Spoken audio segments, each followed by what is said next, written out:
السلام عليكم الأصدقاء، مرحبا بكم فيديو جديد على قناة حمزة الحكواتي. وكيف العادة ديروا الكيت وطفيوا الضوء ويلا بينا نبداو القصة ديالنا. إلياس واحد الوليد صغير في العمر، تقريبا 8 سنوات، مربي وسط عائلة عادية بحال كاع العائلات. عنده أمه وباه وأختو كبيرة عليه شوية، وكان تلميذ مجتهد نقي وظريف. قاع الدراري ديال الدرب عزيز عليهم، لكن عنده في يديه واحد من أكبر الكنوز اللي كيقلبوا عليهم السحرة والمشعوذين. وراكم عارفين علاش كندوي. إلياس زهري. هاد الحالة النادرة اللي كتكون في واحد العدد قليل من الناس هي جنة السحرة والدجالين، حيث كيقدروا يفتحوا بها أي كنز مهما كانت القوة ديال الجن اللي واقفين عليه. وقطرة واحدة من دم الزهري تكفي تخرج كنز دازوا عليه مئات السنين. ولسوء الحظ أن إلياس واحد منهم. والديه ديما حاضين معه وكيقولوا ليه ما تبعدش بزاف من الدار، وملي تخرج من المدرسة جي مباشرة للدار، وكيوصيو عليه اختو الكبيرة. وهو ما فراسو ما يتعود، ما فاهمش علاش بالضبط كيحكروا معاه بحال هكا. المهم دازت الايام على هاد الحال، حتى لواحد النهار إلياس كيلعب كرة مع صحابو في الدرب، حتى جا مولا كلاص اللي اصلا ديما كيجي. وكان الحال سخون وبداو الدراري كيتجاراو عنده. وإلياس طلع عند ماماه وخدا من عندها درهم باش يشري حتى هو لاكلاص ديالو. خرج وقصد مولا باني، قال لي عطيني واحد.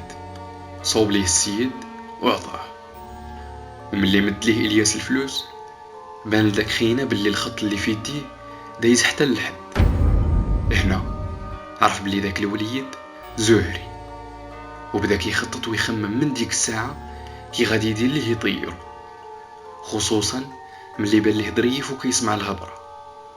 واخا هو ما عنده حتى علاقه بهادشي ديال الشعوذه، لكن بان ليه هاد الوليد همزه وما خاصوش يزقلو. داز النهار ومولا كلاص كيفكر ويخمم كيفاش غادي يدير ليه ولمن يبيعو. تفكر واحد صاحبه من هادوك اللي كيقراو القرآن في المقابر، مشى عنده وعاود ليه كل شيء، وقال ليه هذاك تحطي على الهمزة، كاين لمن تبيعو على حسابي غير جيبو. وداكشي اللي كان، وجد الخطة ديالو مزيان، واللي هي انه يجلس حتى لشي نهار يكون سخون ويمشي لتما، ويدي مع هاد المرة الموتور ماشي البيكالا، وما يدخلش لوسط الدرب، يبقى غير على برا باش يجيو عنده الدراري كاملين ويفرزوا بوحدو، ومن تما يدير ليه شي بلان ويديه. ملي جاو عنده الدراري كيتجاراو خلاه هو الاخر، سرباهم كاملين ووخرو هو.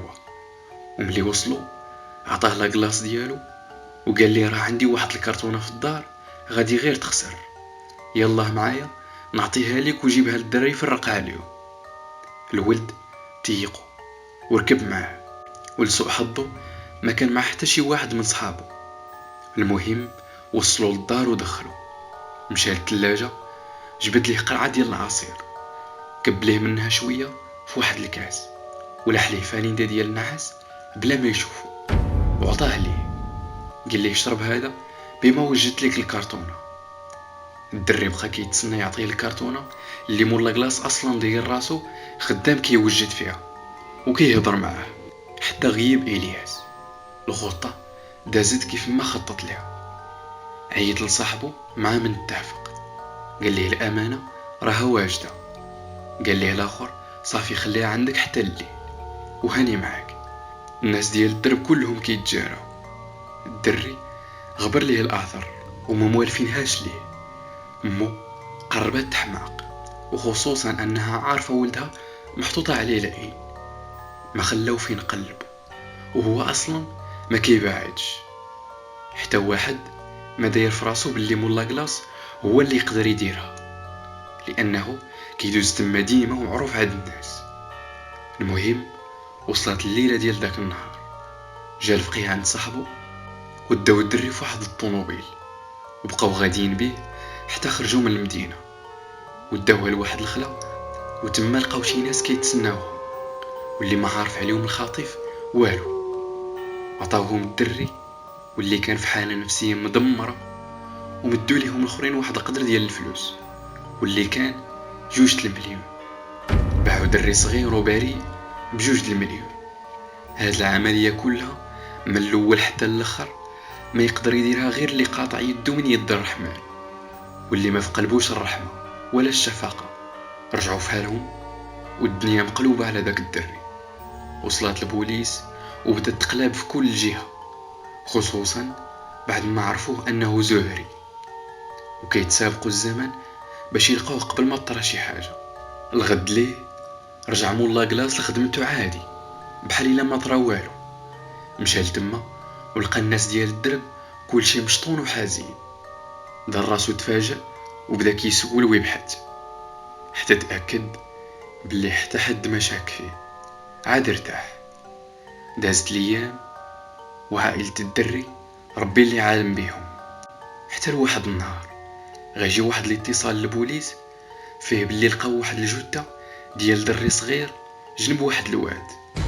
الشرطة جروا مباشرة لعين المكان. ملي وصلوا كانت الصدمة، لقاو جثة ديال طفل صغير مقطعة طراف ومحطوطة في واحد الخنشة. لكن ملي قلبوا لقاو واحد اليد من يدين داك الطفل ما كانتش تما. يعني اللي دار هاد الجريمة خدا منه يد وحدة ولاح الباقي. هنا بدات سلسلة التحقيقات، وخصوصا بعد ما عرفوا باللي الدري هو إلياس. العائلة ديالو ما قدروش يتحملوا الصدمة، نزلت عليهم بحال الصاعقة. البوليس كيتسابقوا الزمن باش يعرفوا شكون، وبالأخص ملي عرفوا باللي الجريمة عندها علاقة بالسحر والشعوذة والاختطاف والقتل. دازت واحد المدة والبوليس اكتشفوا واحد البصمة من البصمات اللي لقاو ديال من مولاها ساكن في مدينة بعيدة من المدينة اللي هما فيها. مشاو عنده حتى لتما وجابوه، والمفاجأة هي أن دخينا أصلا عنده سوابق في الشعوذة. من هنا بدات كتبان خيوط الجريمة. مجرد ما بدا الاستنطاق بان باللي القضية فيها 3 الأشخاص. جابوا البوليس الأول اللي قلنا، وجابوا الثاني اللي معاه صاحبه، واللي هما في الأصل سحارة وهما اللي داروا الجريمة. بعد ما حكاو التفاصيل كاملة وشنو وقع، سولهم الضابط على اليد شنو كيديروا بها. جاوبوه باللي كيخدموا بها باش يفتحوا الكنوز وكيستعملوها حتى في السحور. ملي كيفوروا بديك اليد كتعاونهم باش ينفذوا الجن المطالب ديالهم. وهنا جا السؤال الأهم، منين جبتوا الدري؟ جاوب واحد فيهم وقال حنا غير شريناه. ومن عند من؟ عند مولا كلاص. هنا تقريبا تفك لغز الجريمة. قلبوا على داك مولا كلاص حتى لقاوه، وتصاب هو هذاك اللي كيجي عندهم للدرب. الناس ديال الدرب بعد ما ساقوا الخبار وعائلة الدري تصدموا من اللي سمعوا. ما يمكنش، يوميا كيجي لتما وكيواسي العائلة وكيصبرهم. تقدم للبوليس واعترف بكل ما دار، وعاود ليهم الخطة اللي دار بالتفصيل. وجابوا البوليس حتى داك الفقيه اللي كيكون في المقابر. اعترفوا كلهم بما نسب إليهم وتحكم عليهم بالأحكام التالية. دوك المشعوذين بجوج 30 سنة لواحد، ومولا كلاص 15 سنة، والفقيه 3 سنوات. قولوا لينا في التعليقات رأيكم في هذه الأحكام اللي صدروا في حقهم. وحتى لهنا غتكون سالات القصة ديالنا اليوم.